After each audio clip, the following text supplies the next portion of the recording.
my view is that if you don't have relationships, if you don't have strong trust-based relationships, you won't be as effective. Your team won't be as high performing. And so I've got sort of a personal story, but also first, imagine if you're a new person, if you have a new person assigned to your team and you make like no attempt whatsoever to create a relationship with that person, how do you think it's going to go the first time that you need to give him or her feedback or address a performance issue? So I have a personal example of this. So I had a new member of my team, and this was before I understood the importance of relationships and building relationships. And about a month after this person was assigned to my team, let's call him Robert. So a month after Robert was assigned to my team, he arrived at work quite a bit late multiple times in the same week. And I remember fretting over having to have this conversation. I really didn't want to have the conversation. I dragged my feet. And when I finally had the conversation, it was uncomfortable. And I imagine it was also an uncomfortable conversation for him as well. And now I know the reason why having that conversation was so uncomfortable was that I didn't really know Robert. We didn't have a relationship yet. And now I know that the reason why building relationship is so important, getting to know them, letting them get to know you, is that it creates understanding. And understanding someone creates respect for that person. And then also understanding someone creates an can create an authentic and caring connection with that person. And we are more likely, so this kind of goes back to the servant leadership philosophy, is we are more likely to care the most about the people that we know the most. So then knowing that is sort of focusing on, okay, I need to get to know my staff members, my team members, my peers, colleagues.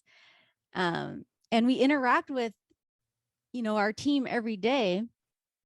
And so if we put the time into building and tending the relationships, my experience is that our ability to communicate with each other, work well together, and learn together improves.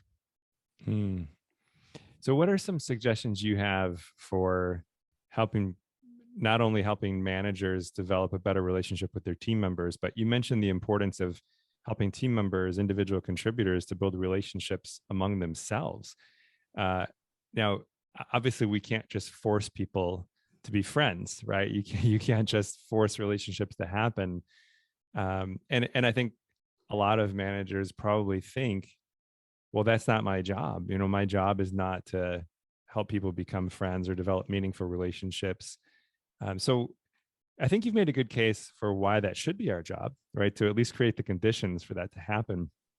What are some suggestions you have for doing that, for creating the conditions for meaningful relationships? They don't necessarily all have to be friends, but to have meaningful relationships, mutually understanding connections.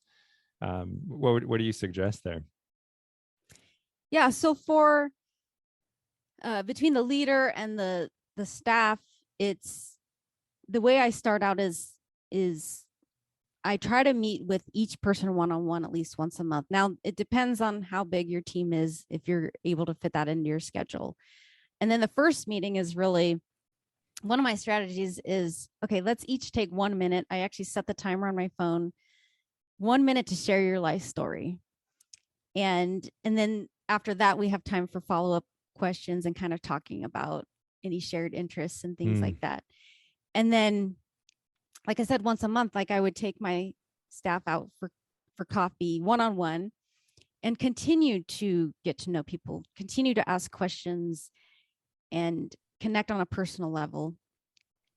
And then in terms of encouraging relationships among your team members, I had worked in a work environment where we did lots of activities. Like I remember in the summers, and I miss this because I don't work there anymore, but we would have bocce ball tournaments at the lunch hour. We would go out on the lawn and play bocce ball. So things as simple as that. And of course, not everybody participates, but encouraging people and creating the opportunity. And then having happy hour events, or, let's go to the putt and, the like a putters game place, things Like a like that. So mini golf course. yeah, mini golf course. So creating opportunities, encouraging, and then also I would have weekly team meetings. And again, this depends on the size of your team. Each team meeting, I would do some sort of team building exercise, whether it's something as simple as going around the room and sharing about your weekend, or what's your favorite thing about the season? Like, so we're in summer right now. So what's your favorite summertime activity? So you can facilitate as a leader, people getting to know each other, but then also if you communicate and express, hey, I encourage you to get to know each other, beyond our meetings. And another way we did this at my past job was we had a collaborative workspace where if you wanted to just go work, maybe there would be other people maybe not on your team deciding to work in this space, and it would create some informal conversations and some collaboration. So that was one option to kind of get people to get to know each other too. So it sounds like you're suggesting, I think there's, if I'm thinking quantitatively, I'm thinking, okay, well, this sounds like there's definitely an investment of time that's required, maybe even some money that's required. And it sounds like you're suggesting that there's taking making that investment, some time, perhaps even a little bit of money to create the conditions for these relationships to arise is pretty good investment, right? I think so. I think about it in terms of, if you think about your personal relationships, the friends that you are closest to, you spend the most time with them. Or when you're first in a romantic relationship and you're dating and you're spending a lot of time with that person, that's to get to know someone and to build a relationship, it takes time. You need to spend time. Right. So yes, in terms of the business world, carving out time to help people develop relationships, I think, is really critical.